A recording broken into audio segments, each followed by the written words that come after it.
ভূমি থেকে কত উচ্চতায়, গতি শক্তি বিভব শক্তির n গুণ বা বিভব শক্তি গতি শক্তির n গুণ। তুমি এই টাইপের সকল ম্যাথ এসএসসি এইচএসসি তে অ্যাডমিশনে যা আছে সব জাস্ট 1 সেকেন্ডে করে বলতে পারবে।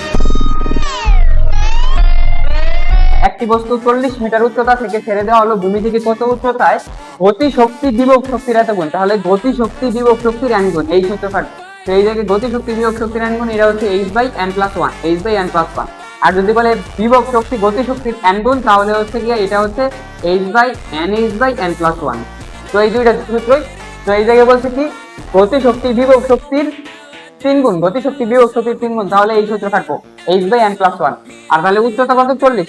তাহলে হচ্ছে গিয়ে উচ্চতা 40, h এর মান 40 আর n এর মান হচ্ছে 3 প্লাস হচ্ছে 1, তাহলে এটা কত 10, এটা হচ্ছে 10 মিটার। তাই ভূমি থেকে 10 মিটার উচ্চতায় গতি শক্তি বিভব শক্তির 3 গুণ হবে। তো আরেকটা চলো এরপরে দেখি।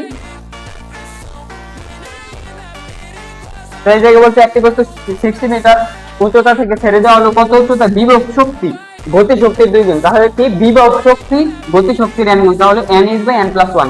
তাহলে এই জায়গা হচ্ছে উচ্চতা হচ্ছে 60 মিটার, সেই উচ্চতা হচ্ছে 60 মিটার, আর হচ্ছে সামনে একটা n দিয়ে গুণ যাবো, তো কত গুণ, 2 গুণ, n এর মান 2, তো 2 প্লাস 1, তো এটা কত হয় 120/3, সুতরাং এটা হচ্ছে গিয়া 40 মিটার।